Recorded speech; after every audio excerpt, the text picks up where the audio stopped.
Structural के बाद अब बात करते हैं stereo isomerism. Stereo isomerism, organic में जो स्टीरियो आइसोमेरिज्म पढ़ते हैं कुछ वैसा ही है, थोड़ा सा डिफरेंट है। बात करेंगे स्टीरियो आइसोमेरिज्म को हम कैटेगराइज कर लेते हैं 2 कैटेगरीज में। First geometrical isomerism, geometrical isomerism, इसको हम शॉर्ट में कहेंगे जीआई। सेकंड है ऑप्टिकल आइसोमेरिज्म, ऑप्टिकल आइसोमेरिज्म, इसको शॉर्ट में करेंगे ओआई। ठीक है, सबसे पहले ज्योमेट्रिकल आइसोमेरिज्म डिटेल में पढ़ते हैं। हेडिंग डाल लेते हैं geometrical isomerism. Geometrical isomerism, geometrical isomerism पढ़ने के लिए मुझे कंपाउंड का हाइब्रिडाइजेशन पता होना चाहिए। हाइब्रिडाइजेशन पता होगा तो मैं उन मॉलिक्यूल्स की जो ज्योमेट्री है उसको बहुत अच्छे से समझ पाऊंगा और अपने ज्योमेट्रिकल आइसोमेरिज्म के एग्जांपल्स को बहुत ही डिटेल में पढ़ सकता हूं। ये कैलकुलेट कर सकता हूं कि कौन सा पर्टिकुलर कंपाउंड कितने ज्योमेट्रिकल आइसोमेरिज्म को शो करेगा। अब हाइब्रिडाइजेशन की बात डीबीटी में करेंगे। वैलेंस बॉन्ड थ्योरी में आपको डिटेल में एक्सप्लेन किया हुआ है कि कैसे किसी मॉलिक्यूल का हाइब्रिडाइजेशन एंड शेप निकालते हैं। यहाँ पर हम कुछ पर्टिकुलर हाइब्रिडाइजेशंस को मैं डायरेक्टली डील कर रहा हूँ। ध्यान से देखेंगे, हमारे पास जो कोऑर्डिनेट कंपाउंड्स हैं उनके दो ही टाइप यहाँ पर पॉसिबल है। कौन कौन से? ऐसे कंपाउंड जिनका या तो कोऑर्डिनेशन नंबर 4 होगा या फिर ऐसे कंपाउंड जिनका कोऑर्डिनेशन नंबर 6 होगा। हमारे यहाँ सिलेबस में दो ही टाइप के कोऑर्डिनेट कंपाउंड्स हैं, या तो कोऑर्डिनेशन नंबर 4 वाले हैं या फिर कोऑर्डिनेशन नंबर 6 वाले कंपाउंड हैं। कोऑर्डिनेशन नंबर 4 यानी जिन कंपाउंड्स के अंदर कोऑर्डिनेशन नंबर 4 मिलेगा, यहाँ पे दो केसेस पॉसिबल है मेरे पास। पहला केस या तो हाइब्रिडाइजेशन क्या आएगा sp3, कोऑर्डिनेशन नंबर 4 है क्योंकि 4 हाइब्रिडाइज ऑर्बिटल यूज हो रही है, तो 4 के लिए या तो sp3 आएगा या फिर आएगा dsp2। sp3 का मतलब टेट्राहेड्रल हो गई ज्योमेट्री, टेट्राहेड्रल। dsp2 का मतलब क्या हो गया? स्क्वायर प्लेनर, स्क्वायर प्लेनर हो गया। ऐसे ही कोऑर्डिनेशन नंबर 6 अगर होगा तो मेरे पास दो ही यहाँ पर भी ज्योमेट्री पॉसिबल है। कैसे? या तो मेरे पास हाइब्रिडाइजेशन आ जाएगा sp3d2 या फिर आएगा d2sp3। ठीक है ना? दोनों ही केसेस में जो शेप होगी वो कैसा होता है? Octahedral, octahedral. ठीक है, तो हम बेसिकली इन हाइब्रिडाइजेशन वाले ही कंपाउंड्स में यहाँ पर डिस्कस करेंगे क्योंकि या तो मुझे 4 मिलेगा या फिर 6 मिलेगा। ठीक है, 4 वाले कंपाउंड से sp3 हाइब्रिडाइज होंगे या फिर dsp2। कोऑर्डिनेशन नंबर 6 वाले या तो sp3d2 होंगे या फिर d2sp3 होंगे, ऑक्टाहेड्रल कंपाउंड्स होंगे। ठीक है, एक एक करके हम इन सारी चीजों को डिस्कस करते हैं। तो सबसे पहले मैं बात कर रहा हूं केस फर्स्ट। केस फर्स्ट मैं बात कर रहा हूं टेट्राहेड्रल कॉम्प्लेक्सेस के बारे में। टेट्राहेड्रल कॉम्प्लेक्सेस, टेट्राहेड्रल कॉम्प्लेक्सेस कौन से होते हैं? जिनका हाइब्रिडाइजेशन क्या होगा? sp3। और sp3 हाइब्रिडाइजेशन की सबसे इंपॉर्टेंट बात ये है कि there is no GI form. यहाँ पे कोई भी ज्योमेट्रिकल आइसोमेरिज्म जो है वो फॉर्म नहीं होता। क्यों नहीं होता? क्योंकि अगर मान लो मैं टेट्राहेड्रल शेप बनाने लगूं तो टेट्राहेड्रल शेप कुछ इस तरीके का बनेगा बच्चे, इस तरीके से, दिस इज टेट्राहेड्रल। ठीक है, अब यहाँ पे जो एंगल है मेरे पास वो है 109.28 डिग्री। यहाँ पे मैं जितने भी ग्रुप्स लगाऊं ये सारे ग्रुप जो है वो आइडेंटिकल पोजीशन पे है, यानी कि ये जो सारी पोजीशंस हैं ये सारी क्या है? आइडेंटिकल पोजीशन है। तो अगर आइडेंटिकल पोजीशन पे मैं ग्रुप्स का अगर इंटरचेंज भी करने लगूं, सपोज यहाँ पर मैंने लिख लिया A, यहाँ पे लिख लिया B, C और D। ठीक है, अब देखिए मैं इंटरचेंज कर रहा हूँ, A को मैं इंटरचेंज कर रहा हूँ D के साथ। ठीक है, मैंने इंटरचेंज किया, कैसे किया? देखो मैंने A की जगह क्या लगा दिया? D लगा दिया, और यहाँ D की जगह क्या लगा दिया? A लगा दिया। इंटरचेंज कर दिए, ये C और B कर दिया। तो अगर मान लो मैंने इंटरचेंज कर भी दिया तब भी ये कैसे है? ये आइडेंटिकल है। ये अभी भी कौन से एंगल पे? 109.28 डिग्री पे, यानी इनका एंगल जो है अभी भी 109.28 डिग्री पे, यानी कि ये कैसे है? आइडेंटिकल शेप के हैं। तो मैं कह सकता हूं both are identical, both are identical, ये आइडेंटिकल होते हैं। क्यों? क्योंकि इन ग्रुप्स की जो यहाँ ओरिएंटेशन है अगर मैं उसको चेंज कर भी दूं तो भी इस मॉलिक्यूल पे कोई खास फर्क नहीं पड़ता। ये ज्योमेट्री ही ऐसी होती है जिसमें सभी ग्रुप्स की ओरिएंटेशन जो होती है वो सेम होती है। ये जो एंगल है बॉन्ड एंगल है ये सेम रहने वाला है। तो अगर आइडेंटिकल है, कुछ नया कंपाउंड बन ही नहीं रहा, तो फिर ज्योमेट्रिकल आइसोमेरिज्म शो नहीं करेगा। एक छोटी सी इंपॉर्टेंट बात कि ग्रुप्स के ओरिएंटेशन को चेंज करने से अगर नया कंपाउंड बनता है तो ज्योमेट्रिकल शो करेगा, और अगर नया कंपाउंड नहीं बनता तो ज्योमेट्रिकल शो नहीं करेगा। तो मैंने यहाँ पर बहुत इंपॉर्टेंट बात की, टेट्राहेड्रल कॉम्प्लेक्सेस में sp3 हाइब्रिडाइज्ड कंपाउंड्स के अंदर कोई भी ज्योमेट्रिकल आइसोमेरिज्म शो नहीं होता। क्यों नहीं होता? बिकॉज़ वो आइडेंटिकल होते हैं। समझ रहे बात? नेक्स्ट हम बात करेंगे case number 2, second case. Second case की अगर बात करूं तो यहाँ पे तो GI हो ही नहीं रहा, नो GI हमने बात किया अभी। टेट्राहेड्रल। अब सेकंड केस में बात करते हैं DsP2 स्क्वायर प्लेनर हाइब्रिडाइजेशन, यानी कि मैं बात करूं square planar complexes, square planar complexes.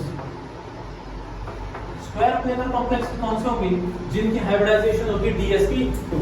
ठीक है, अब DsP2 हाइब्रिडाइजेशन में मैं यहाँ पर एक स्टेटमेंट देना चाहता हूँ, एक इंपॉर्टेंट बात यहाँ पे बता रहा हूँ, क्या कि DsP2 हाइब्रिडाइजेशन में भी GI यानी geometrical isomerism may be possible और नॉट, यानी हो भी सकती है नहीं भी हो सकती है, यानी कि it may be possible, it may be possible, क्या इक्वल टू GI में भी पॉसिबल हो भी सकती है नहीं भी हो सकती। कई बार हम बुक्स में पढ़ते हैं, हम स्टेटमेंट देते हैं कि जो DsP2 स्क्वायर प्लेनर कॉम्प्लेक्सेस है उसमें GI हमेशा देखने को मिलेगा, ये एक रॉन्ग स्टेटमेंट है, हमेशा नहीं मिलता, कुछ केसेस में देखने को मिलता है, कुछ केसेस में नहीं मिलता। हम सारी चीजें डिस्कस करेंगे कब मिलेगा और कब नहीं मिलेगा।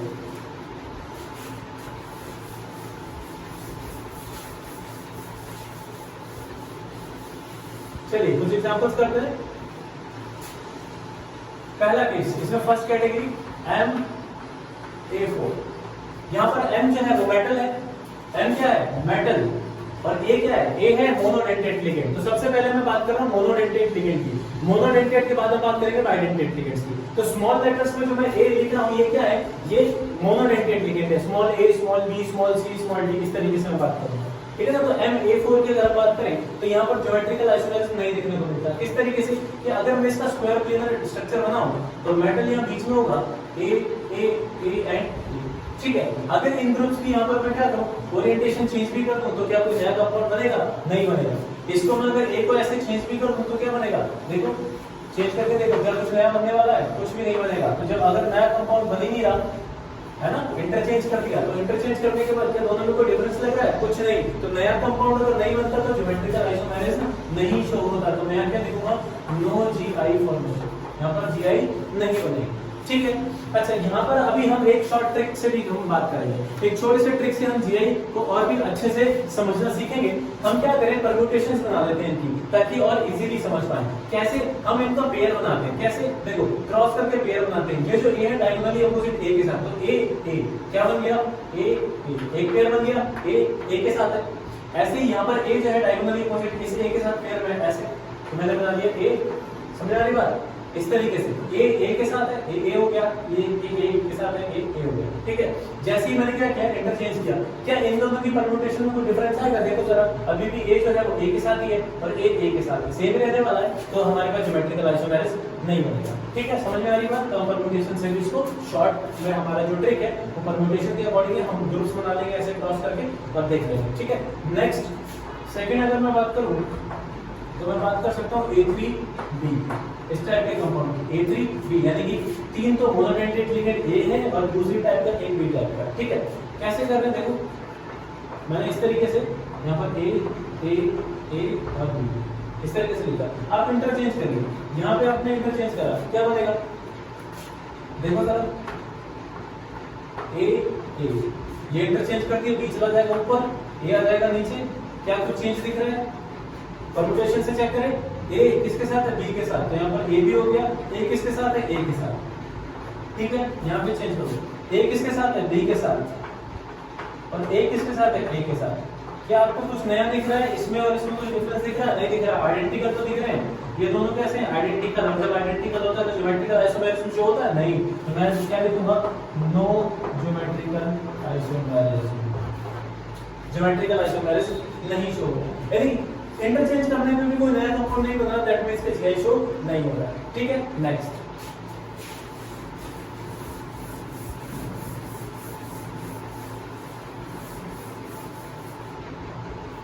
नेक्स्ट कैटेगरी थर्ड टाइप का कंपाउंड अगर बात करें MA2B2, दो A टाइप के हैं, दो B टाइप के। अब इसमें क्या होगा, मैं इस तरीके से स्क्वायर प्लेनर ज्योमेट्री बना लेगा। मैंने क्या किया? A B and B। ठीक है, बना लिया। अब क्या करो, आप इनको इंटरचेंज कर देंगे। करो इंटरचेंज, इनकी परम्यूटेशन से भी कर सकता हूँ, शॉर्ट ट्रिक में परम्यूटेशन से कर सकते हैं। देखो A किसके साथ है? B के साथ। A जो है वो B के साथ है और यहाँ पर A किसके साथ है? B के साथ। देखिए, अब आप इनको इंटरचेंज कर दीजिए, क्या बनेगा? देखो इंटरचेंज करने के बाद A B ये तो एज इट इज रहने वाले हैं, यहाँ पर चेंज हो जाएगा, B कहाँ चला जाएगा? ऊपर, और A कहाँ जाएगा? नीचे। बना लिया। अब परम्यूटेशन चेंज करो, देखो A किसके साथ है? A के साथ, और बी किसके साथ है, बी के साथ। देखो चेंज हो गई ना परम्यूटेशन, यहाँ ए बी था, यहाँ पे ए और बी बी चेंज हो गए। तो जब चेंज हो जाएगा तो ज्योमेट्रिकल आइसोमेरिज्म में शो करेगा। कितने ज्योमेट्रिकल आइसोमर दिख रहे हैं आपको, 2। तो मैं यहाँ पे देख सकता हूँ कि ज्योमेट्रिकल आइसोमर कितने बनेंगे, 2 बनेंगे। 2 ज्योमेट्रिकल आइसोमर यहाँ पर पॉसिबल है, ठीक है। परम्यूटेशन से भी मैं देख पा रहा हूँ। दूसरी चीज कि इस M(A2)B2 के अंदर जैसे ही हम क्या करते हैं, ग्रुप्स के ओरिएंटेशन देखते हैं, मुझे एक नया कंपाउंड देखने को मिल रहा है। तो यहाँ पर क्या हो रहा है, चेंज हो रहा है। अब सिस और ट्रांस आपने ज्योमेट्रिकल आइसोमेरिज्म में पढ़े होंगे, तो सिस और ट्रांस में इन दोनों में से किसको सिस और किसको ट्रांस बोलूंगा। देखो बेटा, सेम ग्रुप जब सेम साइड पे लाई कर रहे हैं, यानी कि देखो सेम ग्रुप में बी भी एक साथ में और ए एक साथ में, तो इसको क्या बोलेंगे, इसको बोलेंगे सिस। तो ये जो फॉर्म है ये ज्योमेट्रिकल में सिस फॉर्म कहलाएगी। यहाँ पर क्या है, इस तरीके से देखो डायगोनली अपोजिट आ गए, यानी बी और बी डायगोनली अपोजिट, ए और ए डायगोनली अपोजिट। तो ऐसे फॉर्म्स को क्या कहते हैं, ज्योमेट्रिकल आइसोमेरिज्म में ट्रांस। तो यहाँ पर सिस और ट्रांस का फॉर्मेशन भी हो सकता है, ठीक है। नेक्स्ट 4th कैटेगरी में मैं बात करूंगा M(A2)BC, यानी कि 2 तो A टाइप के हैं और एक B है और एक C है, ठीक है। चलिए बनाते हैं इसका ज्योमेट्रिकल आइसोमेरिज्म A, और C, ठीक है। आप क्या करो, इनकी परम्यूटेशन देखो, A किसके साथ है, C के साथ, और A किसके साथ है यहाँ पर, B के साथ, ठीक है। आप इंटरचेंज कर दो, A को और C को इंटरचेंज कर दो। जैसे इंटरचेंज करेंगे क्या बनेगा, ये बनेगा A, B, इनको इंटरचेंज कर दे तो C ऊपर A नीचे। परम्यूटेशन देखो, A किसके साथ आ गया, A के साथ आ गया, तो A लिख सकता हूँ। B किसके साथ आ गया, C के साथ आ गया, हो गया चेंज। चेंज आपको दिख रहा है। अब इनमें अगर मैं आपसे C और सिस और ट्रांस पूछूं तो आप क्या कहोगे, यहाँ पर सेम साइड में आ रहे हैं ग्रुप्स, तो ये वाला कौन सा हो जाएगा, सिस, ये सिस हो जाएगा। और यहाँ पे जो है वो डायगोनली अपोजिट आ रहे हैं, तो इसको ये कौन सा हो जाएगा, ये ट्रांस हो जाएगा। समझ आएगा, सेम साइड पे आ रहे हैं तो सिस है, और डायगोनली अपोजिट आ रहे हैं तो ट्रांस, ठीक है। नेक्स्ट, अगर सारे के सारे चारों के चारों जो मोनोमेटेड लिगेंड्स हैं, अगर सारे के सारे डिफरेंट आ जाते हैं तो क्या करते हैं, यानी कि सारे डिफरेंट हो गए, ABCD टाइप की हो गए, यानी मेरे पास 4th के बाद 5th MABCD अगर इस तरीके से आ जाता है, यानी कि चारों के चारों मोनोमेटेड लिगेंड सारे अलग हो गए, तो परम्यूटेशन से कर सकता हूं। देखो बच्चों, मुझे हर केस में डायग्राम बनाने की जरूरत नहीं है। अगर ऑब्जेक्टिव क्वेश्चन आ रहा है मेरे पास, तो हम अपनी ट्रिक से परम्यूटेशन से कर सकते हैं। सिर्फ आपने ग्रुप्स के पेयर बनाने हैं। कैसे, ये आपके पास 4 दे रखे हैं, इसमें से दोनों के पेयर बना लो। देखो कैसे बनेगा, A B के साथ आ जाएगा, एक बार A B के साथ आ जाएगा, तो C और D एक साथ आ जाएंगे, ठीक है। चेंज करो, A किसके साथ आ जाएगा, C के साथ आ जाएगा, तो B आ जाएगा D के साथ, चेंज हो गया। अब A को आप चेंज करो, किसके साथ, D के साथ आ गया, तो यहाँ पर B किसके साथ आ गया, C के साथ। तो यहाँ पर कितने ज्योमेट्रिकल आइसोमर बन रहे हैं, 3 ज्योमेट्रिकल आइसोमर्स यहाँ पर पॉसिबल। समझ में आएगा, हम परम्यूटेशंस कर सकते हैं। इनके हमने क्या कर लिया, ग्रुप्स बना लिए, A B के साथ, C D के साथ, फिर हमने इंटरचेंज किया, A को C के साथ कर दिया तो B D के साथ आ जाएगा, फिर इंटरचेंज कर दिया, A को D के साथ कर दिया तो B C के साथ आ जाएगा। समझ में आएगा। इस तरीके से हम इन स्क्वायर प्लेनर कॉम्प्लेक्सेस में ज्योमेट्रिकल आइसोमेरिज्म को शो कर सकते हैं। बट ये सारे केसेस जो थे ये थे मोनोडेंटेड लिगेंड के केस में। अब हम बात करेंगे बाइडेंटेड के, ठीक है। स्टार लगा के, फॉर बाइडेंटेड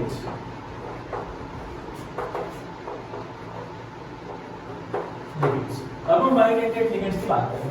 बेटा बाइडेंटेड लिगेंड जो है वो 2 टाइप के हो सकता है। कौन कौन से, 2 टाइप। एक तो होगा A टाइप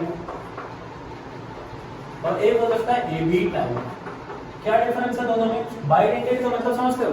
बाइडेंटेड का मतलब ऐसा लिगेंड जिसके पास 2 डोनर साइड्स हो, यानी 2 डोनर एटम, 2 लोगों के एक साथ डोनेट करें, चिलेटिंग बनाएंगे।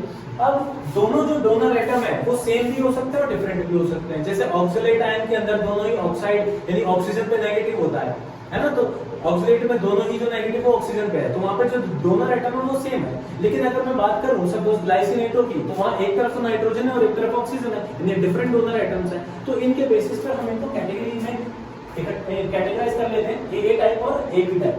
ए आपको यहाँ पे देख के भी विजिबल हो रहा होगा कि ए का मतलब है कि जो डोनर एटम है वो दोनों के दोनों कैसे हैं, सेम होंगे, है ना। और AB का मतलब क्या है कि जो डोनर एटम है वो डिफरेंट होने वाले हैं। यानी कि मैं कह सकता हूँ ए टाइप कौन से टाइप के bidentate ligand, where both donor atom are same. जहाँ पे डोनर एटम कैसे होते हैं, सेम होते हैं, उसको करेंगे ए टाइप पे। और जहाँ पर डोनर एटम कैसे होंगे, डिफरेंट होंगे, डिफरेंट डोनर एटम। यहाँ पे डिफरेंट डोनर एटम आपको मिले उसको क्या बोलेंगे, AB टाइप, ठीक है। क्या एग्जांपल हो जाएगा, यहाँ पर एग्जांपल हो सकता है जैसे ऑक्सीलेट जैसे EN ऑक्सिलेट में दोनों ही ऑक्सीजन है, डोनेट करने के लिए EN 1 2 डाइएमीन में दोनों नाइट्रोजन है, तो सेम आपके पास एटम है जो डोनेट करेगा, तो A type. Different donor atom जैसे ग्लाइसिनेटो में एक तरफ क्या है NH2 नाइट्रोजन पे डोनेट करेगा, वो डोनेट करेगा, एक तरफ क्या है COO नेगेटिव यानी ऑक्सीजन पे नेगेटिव है, तो वहां से कनेक्ट करेगा, तो डिफरेंट होगा, ठीक है ना। अब ये जो है जहां पे सेम टाइप का आता है इनको कहा जाता है सिमेट्रिकल, इनको सिमेट्रिकल लिगेंड्स भी बोल देते हैं, है ना, और इनको क्या बोलते हैं, इनको अनसिमेट्रिकल भी बोल देते हैं, वो कुछ नहीं बोलते हैं अनसिमेट्रिकल लिगेंड। तो किसमें सिमेट्रिकल लिगेंड्स मिलेंगे, किसमें अनसिमेट्रिकल लिगेंड्स मिलेंगे, वो सारा हम डिटेल में डिस्कस करते हैं बाइडेंटेड लिगेंड के केस में। कौन से केसेस में ज्योमेट्रिकल आइसोमेरिज्म शो होगा और किस केस में ज्योमेट्रिकल आइसोमेरिज्म शो नहीं होगा। अब सबसे पहले इन बाइडेंटेड को डिटेल में पढ़ने से पहले एक रूल जान लेना बहुत जरूरी है कि किस तरीके से हम इनको अरेंज करेंगे। रूल क्या है कि स्क्वायर प्लेनर कॉम्प्लेक्सेस के अंदर ज्योमेट्री इस तरीके से आने वाली है, इस तरीके से मेटल बीच में रहेगा, चार लिगेंड्स ऐसे रहेंगे स्क्वायर प्लेनर की तरह, ठीक है। अब इसमें क्या हो रहा है कि कभी भी जो लिगेंड जो है हमारा बाइडेंटेड लिगेंड है, अब उसके अंदर जो प्लेसमेंट होगी वो हमेशा एडजेसेंट पोजीशन पे होती है। कभी भी ऐसा नहीं होता कि एक जो कनेक्टिविटी है लिगेंड की, यानी कि जो डोनर एटम है वो एक तरफ यहाँ से कनेक्टेड है, दूसरा 180 डिग्री में फिर इधर की तरफ कनेक्टेड है। तो 180 डिग्री में क्या होता है, मॉलिक्यूल में स्ट्रेन बहुत ज्यादा हो जाता है, बॉन्ड ब्रेक होने की कंडीशन आ जाती है। तो इसलिए उस मॉलिक्यूल की स्टेबिलिटी के लिए हम एडजेसेंट पोजीशन पे रखते हैं। मैक्सिमम कितने पे रखेंगे, 90 डिग्री पे, यानी कि हम कभी भी यहाँ और यहाँ नहीं रखेंगे, इस तरीके से नहीं रखेंगे बाइडेंटेड। जैसे मुझे EN कनेक्ट करना है, यानी कि EN 1 2 डाइएमीन, तो मैं उसको EN को यहाँ से ऐसे कनेक्ट करूंगा कि यहाँ से NH2 इसका डोनेट कर रहा है और यहाँ से इसका NH2 यहाँ से डोनेट कर रहा है, तो ये दोनों क्या है 90 डिग्री पे लाई कर रहा है। पास में रहेंगे तो स्टेबिलिटी ज्यादा है। ऐसा कभी नहीं करूंगा कि मैं एक नाइट्रोजन यहाँ पर है तो दूसरा नाइट्रोजन यहाँ पर EN का, और इस तरीके से मैं EN को कनेक्ट करूँ, ये गलत करेगा, क्योंकि 180 डिग्री पे क्या हो जाएगा, 180 डिग्री पे बिल्कुल इस तरीके से 180 डिग्री पे जो है स्ट्रेन बहुत ज्यादा हो जाएगा और बॉन्ड ब्रेक हो जाएगा।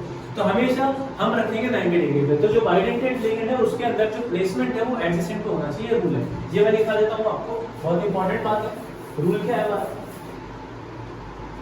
बाइडेंटेड लिगेंड, रूल लिख लीजिए, bidentate ligand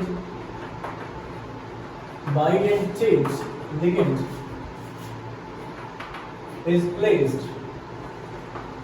at adjacent positions. Adjacent पे होना चाहिए। एडजेसेंट का मतलब क्या होता है, 90 डिग्री पे, 90 डिग्री पे होना चाहिए। ये 180 डिग्री पे कभी नहीं होना चाहिए। अगर 180 पे हुआ, सपोज अगर आपने 180 पे कर दिया तो ये पॉसिबल नहीं है। क्यों? क्योंकि 180 डिग्री पे क्या हो जाएगा, मॉलिक्यूल के अंदर स्ट्रेन बहुत ज्यादा हो जाएगा, और स्ट्रेन हो जाएगा तो बॉन्ड क्या हो जाएंगे, ब्रेक हो जाएंगे, तो बॉन्ड ब्रेक हो जाएंगे। समझ आ रही बात? तो 180 डिग्री पे हम नहीं रखेंगे, एडजेसेंट पोजीशन पे ही रखेंगे। चलो बात करते हैं अपने एग्जांपल्स की। पहला केस हम ले लेते हैं MAA टाइप का, कोऑर्डिनेशन नंबर अभी भी 4 है, square planar complexes AA 2 type का। क्या ज्योमेट्रिकल आइसोमेरिज्म शो करेगा, देखो जरा इस तरीके से, ये A एक बाइडेंटेड तो इधर आ गया एडजेसेंट पोजीशंस पे, और एक बाइडेंटेड इधर आ गया एडजेसेंट पोजीशन पे। अगर सपोज मैं इनकी पोजीशन को इंटरचेंज भी कर देता हूं, इंटरचेंज अगर कर भी देते हैं तो भी मुझे सेम मिलने वाला है। तो अगर मुझे सेम मिलेगा तो मैं क्या करूंगा, नो GI इज पॉसिबल, मेरे पास कोई भी ज्योमेट्रिकल आइसोमेरिज्म शो नहीं होने वाला। समझ में आ रही बात? नेक्स्ट मैं बात करता हूं, एक मैं ले लेता हूं AA टाइप का, दूसरा ले लेता हूं AB टाइप का। सेकंड केस हो गया मेरे पास MAA एंड AB, ठीक है, ऐसा ले लिया। अब क्या इसके केस में ज्योमेट्रिकल आइसोमेरिज्म पॉसिबल होगी? ध्यान से देखिए, ज्योमेट्री बनाते हैं, एक तरफ A है और एक तरफ है AB, इस तरीके से कर लिया, ये यहां से कनेक्टेड है, यहां से कनेक्टेड है। समझ में आ गई बात? अब अगर मैं मान लीजिए इनको इंटरचेंज कर भी देता हूं, अगर इंटरचेंज कर दिया तो B ऊपर आ जाएगा, A नीचे आ जाएगा, तो भी कुछ नया कंपाउंड बना क्या? नहीं बना। तो इस केस में भी हमारे पास कोई भी ज्योमेट्रिकल आइसोमेरिज्म शो नहीं होगा है, यानी यहां भी ज्योमेट्रिकल आइसोमेरिज्म नहीं देखने को मिलेगी। नेक्स्ट कुछ और एग्जांपल्स, कुछ और टाइप हम करेंगे, कुछ और टाइप्स हम करेंगे। जैसे कि नेक्स्ट कैटेगरी, अगर मैं दोनों ही कैसे ले लेता हूं, थर्ड में बात करूं, अगर मैं दोनों कैसे ले लेता हूं, AB टाइप के ले लेता हूं, तो मैंने लिखा MAB होल ट्वाइस, इस टाइप का ले लिया। तो AB टाइप का ले लिया, तो अब इस केस में पॉसिबल हो सकता है। देखो ज्योमेट्री देखो किस तरीके से बन रही है, मैंने यहाँ पर लिखा ए बी और यहाँ पर लिखा ए बी, परम्यूटेशन के हिसाब से भी कर सकते हो आप, ठीक है ना। अब जैसे ही मुझे देखते हैं ये बाइडेंटेड इधर से लगे हुए, आप इनकी पोजीशन को इंटरचेंज कर देंगे। तो मैं इंटरचेंज करके लिख रहा हूँ, इधर तो ए बी लिखा हुआ है, ए और बी को इंटरचेंज कर दो तो बी ऊपर आ जाएगा और ए रहेगा नीचे, ठीक है। ये बाइडेंटेड इस तरीके से जुड़े हुए, समझ आ रही बात। अब यहाँ पर सेम जो ग्रुप्स हैं, सेम दोनों आइटम देखो सेम साइड पे लिख रहे हैं, तो ऐसी ग्रुप्स को हम क्या कहेंगे, सिस। ज्योमेट्रिकल आइसोमेरिज्म में ऐसे पोजीशन या ऐसी ओरिएंटेशन को क्या बोलते हैं, सिस बोलते हैं। यहाँ पे डायगोनली अपोजिट आपको दिखाई दे रहा है, तो जब डायगोनली अपोजिट आएगा तो मैं क्या बोलूंगा, ट्रांसपोज। समझ में आ रहा है। सेम साइड पे रहेंगे तो सिस बोलेंगे, ग्रुप्स को डायगोनली अपोजिट रहेंगे तो क्या बोलेंगे, तो ट्रांसपोज, ठीक है। यहाँ कितने ज्योमेट्रिकल आइसोमर पॉसिबल है, यहाँ 2 बन रहे हैं। ज्योमेट्रिकल आइसोमर कितने बन रहे हैं, 2। एक तो ये और ये है ना, एक जो हमें ऑलरेडी गिवन होगा, दूसरा जिसका हम बनाएंगे, दोनों को काउंट कर लेते हैं, कितने हो गए, 2 हो गए। चलो अब हमने ए बी 2 की बात की, अब मैं अलग अलग टाइप की बात कर रहा हूँ, दोनों ही हम ए बी टाइप के ले लेते हैं लेकिन और डिफरेंट टाइप के ले लेते हैं। देखो एक एग्जांपल और करते हैं, ए बी और सी डी, यानी कि ये ए बी कोई और है, ए बी टाइप का जिसमें डोनर एटम अलग, और ये कुछ और है। जैसे सपोज फॉर एग्जांपल मैंने ए बी की जगह ले लिया ग्लाइसिनेटो और सी डी की जगह ले लिया डीएमजी डाइमिथाइल ग्लाइकोलाइड, ठीक है। दोनों ही क्या हेटेरोटाइप के हैं। अब इनको कैसे करेंगे, क्या इस केस में भी ज्योमेट्रिकल आइसोमेरिज्म बनेगी, बिल्कुल बनेगी। कैसे देखो, मैंने लिखा इधर ए इधर बी, यहाँ पे ये बाइडेंटेड, इधर सी और डी ये बाइडेंटेड, ऐसे कर लिया। अब इसकी ओरिएंटेशन को क्या करो, अब चेंज कर दीजिए। ओरिएंटेशन चेंज करेंगे क्या हो जाएगा, ए बी तो इधर ही रहेगा, डी ऊपर चला गया और सी इधर आ गया, ये बाइडेंटेड यहाँ पर कनेक्ट हो गए। क्या आपको अलग दिख रहा है, हाँ जी बिल्कुल अलग दिख रहा है। तो ये केस पॉसिबल है, एक के अपोजिट में डी आ रहा है, एक के अपोजिट में सी आ रहा है ना। तो ये ज्योमेट्रिकल आइसोमेरिज्म बिल्कुल पॉसिबल है। कितने ज्योमेट्रिकल आइसोमेर बनेंगे, 2 बनेंगे। हाँ, कई बार स्टूडेंट्स बोलते हैं सर ए के सामने बी आ गया, ए के सामने सी आ गया, ए के सामने ये वाला बी क्यों नहीं आया।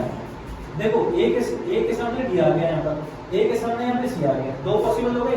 अब ए जो बी के साथ कनेक्टेड है, क्या ए के सामने बी आ जाएगा, कभी नहीं। हमारा रूल क्या कहता है, एडजेसेंट पोजीशन पे होना चाहिए 90 पे, क्योंकि अगर ए के सामने बी आ गया, सपोज मैं ऐसे बोल देता हूँ कि ये ए है और इधर बी आ गया, तो यहाँ पे एंगल कितना हो जाएगा, 180 डिग्री, और 180 डिग्री में स्ट्रेन हो जाएगा और ये मॉलिक्यूल कभी भी नहीं बनेगा। तो समझ रहे बात, ये था हमारा टेट्राहेड्रल ज्योमेट्री के अंदर, यानी कि sp3 में और dsp2 के अंदर ज्योमेट्रिकल आइसोमेरिज्म। समझ में आया।